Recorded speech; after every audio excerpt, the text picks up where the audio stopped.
Hello and welcome to day 4 of the 2024 Financial Setup Challenge. Well done, well done, well done. You're more than halfway through. And today we are going to be discussing about our spending. So bring up your workbook, and if you don't have a workbook, you should be able to download this in the email you received. So bring up the workbook and it should look like this, what you're seeing on my screen. So we're going to scroll down to day 4, our spending plan soiree.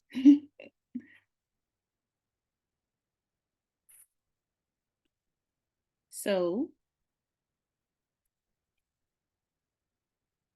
yeah. So let's talk about what exactly a spending plan is. So a spending plan, and some people call it a budget, is a tool that helps you take complete control of your money every month.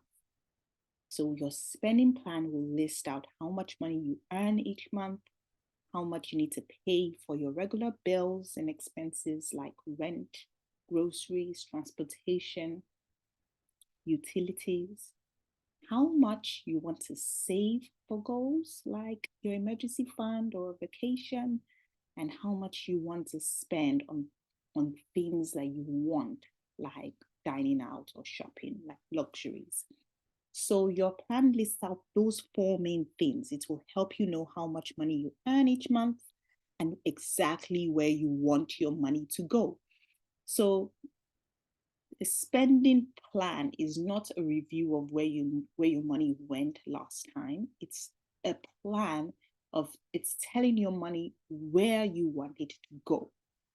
So spending plan tells your money where you want it to go. So you know exactly how much you want to put towards your fixed expenses, that is your regular bills. You know how much you want to save towards your goals, like emergency fund or savings or investments. And you know how much you want to spend on, luxuries, non-essential items per se. The goal is to make sure you have enough money allocated for your needs and your savings before spending on your wants, right? So that's the point of the spending plan. That's what it's there to do. It helps you prevent overspending. So if you have a problem overspending, or you faced the challenges with overspending, this spending plan will help you, work on that. So creating a spending plan involves adding up all your income sources, writing down your actual expenses, not what you think they could be, what they actually are. Then 3, breaking down those expenses into categories like your housing, food, transportation, then adjusting those categories to align with your priorities and values. What does that mean? Your priorities and your values is where you're investing your money. Now, if you know that saving is a priority, why? Because you don't want to be in debt. Maybe being debt free is something that is important to you. If looking back at your goals that we did on day 2, then you can adjust the categories and say, okay, I'm going to put a little bit more into savings, or I'm going to put this amount into savings so that I can build up the savings and so that it aligns with my priorities. So as you follow a spending plan each month, it will help you gain control of your finances, and it will help you reach your goals much, much faster. At the same time, it will actually help you feel empowered about spending and saving. So if you are trying to learn more about money management, this is the tool you have got to be using. You've got to be trying this tool. Okay. Now, before we go into reflection questions, I do want to just to re-emphasize some key benefits of having a spending plan. Because I know that, writing out how much you're planning to spend, where your money goes, all those things can sometimes be tiring, but you don't have to do it all the time. We're doing it once for at the start of the month, and most of these numbers will be the same every month anyway, right? Okay. So you're doing it, you do the main work once, and the rest is just minor editing. So some of the benefits, one, you're going to have huge awareness of exactly where your money is going. So you're not going to be surprised at when a certain when the month ends and you see how much is left because you've already preempted it. Secondly, you might also learn about where some of your money has been going that you didn't really know. So if you have any money leaks, holes in your pocket, you might notice where those holes are and you can plug it.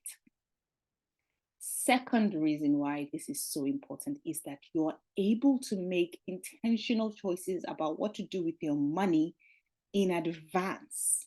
You can allocate your pounds or your dollars or your euros well in advance to align with your goals and to align with your values.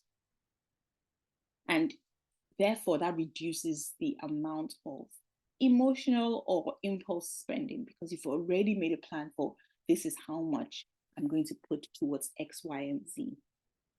Third reason why this is so important is that it helps you prevent overspending, right? Knowing how much you have to spend in each category, you know how much you spend on your rent, you know how much you spend on food, you know how much you're spending on subscriptions, you know how much you're spending on in every category. So you can create a budget that you can actively work towards. So let's say you've decided for discretionary spending, you're going to spend maybe £10 on eating out, for example, right? Now, if you already have that plan ahead of time, if you if you see yourself spending £15 or £20 on eating out for that time frame, you can quickly make adjustments because you've already seen what the impact of spending more in a particular category will do to another category. Because if you spend more here, maybe that means that you're going to have to save slightly less somewhere else. Okay, the number 4, it will help you reach your goals faster. As I said before, this is so huge. So whatever your goal is, to save for your emergency fund, to reduce debt, to save for a vacation, to put money into retirement, it will help you, funnel your money towards the goals in a very organized way. And finally, the 5th reason why having a spending plan is so important is that it helps you feel much more in control. And there is freedom in proactively deciding where your money will go rather than the feeling that it's controlling you. So you're having that spending plan gives your money purpose, and it gives you that power over the money, not your money controlling you. Like, oh, now I've run out of money and the month is still there. Now I have to do XYZ, and all that will be eliminated. So it helps you optimize your money management, and so that you can keep making progress. I hope that encourages you to have a spending plan. And honestly, I think this is such a huge tool that will help radically change your finances in 2024. Okay, so let's go into your workbook. So our spending plan soiree reflection questions. And I want you to really think about these questions and answer them as best as you can. So first question, have you ever created a spending plan or a budget before? If you have, how successful were you at sticking to it? Right? That's a very important question. Have you done it before? And were you able to stick to it? Write it down in your notes section. Are there any specific spending categories where you tend to overspend? Do you already know I spend too much here, I spend too much there? You may not have created the spending plan yet, but you already know in advance. So write that down. Being very aware, as I said, is a huge benefit because it would help take back that control over your money and over where your money is going and what it's doing.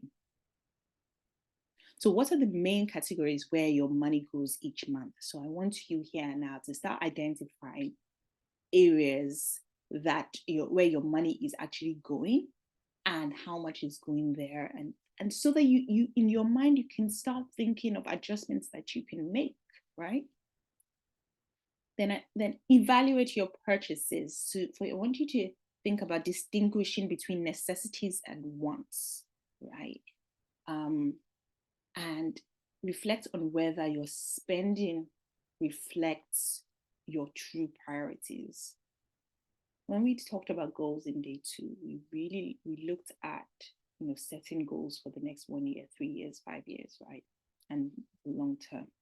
And if those goals are your priorities, then your money in your spending, in your saving should reflect that, right?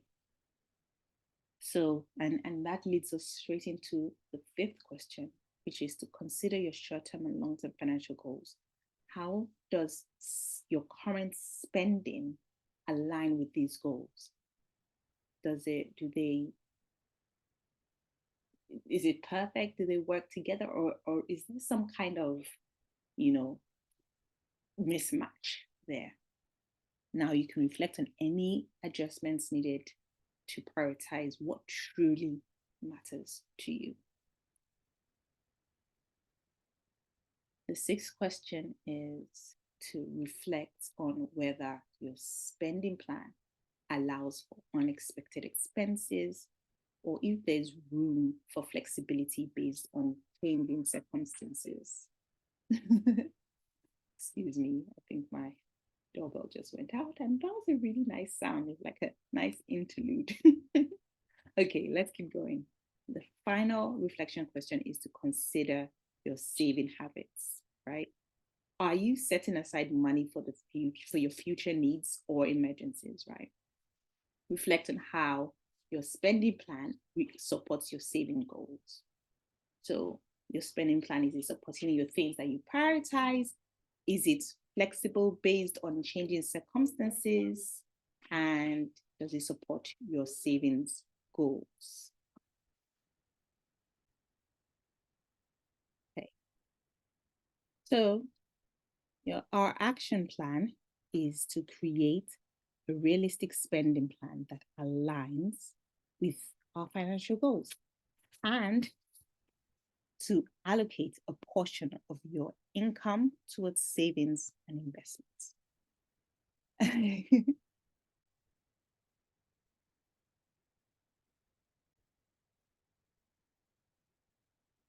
So that's the action plan. So now let's discuss our tasks.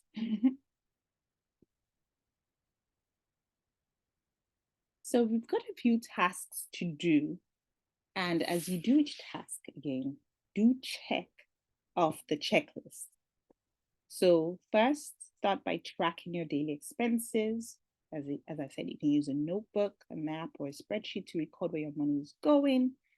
So this will provide a clear picture of your spending patterns. Then define clear financial goals. You should have done this already, but if you haven't, I've added it back here. So whether this is for a holiday, emergency fund, paying off debt, put that there. And then break down your spending into categories. So first, I want you to identify your fixed expenses, like your rent, your mortgage, your utilities, and variable expenses like dining out, right? So this will help you break down and break down your spending and help you allocate funds effectively. Then identify non-essential expenses, right?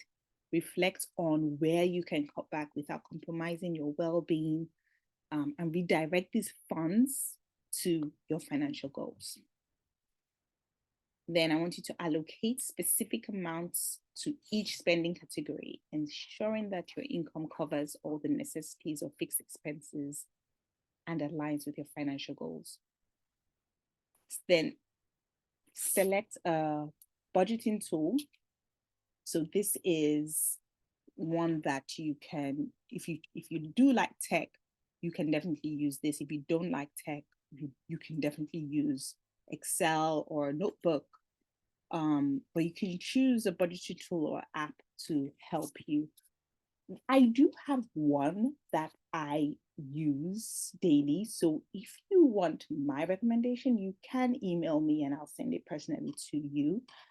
Then allocate a reasonable amount for discretionary spending and to avoid feeling restricted. Now, if you haven't done a spending plan before, you might feel that it's restricting you from spending on what you want to spend on. So that's why this part is also important. So I want you to allocate a certain amount. So it may not be everything you would usually spend on, or the amount you usually spend on discretionary spending, but you would still be able to spend something. And most importantly, review your plan each month, right? Review how well you did and any things that you need to improve on. And so here are the notes. You can write notes here. You can write the notes from your reflection questions here, and I'll see you. That will be good. Help you to keep track of what you're doing. And I'll see you in day 5.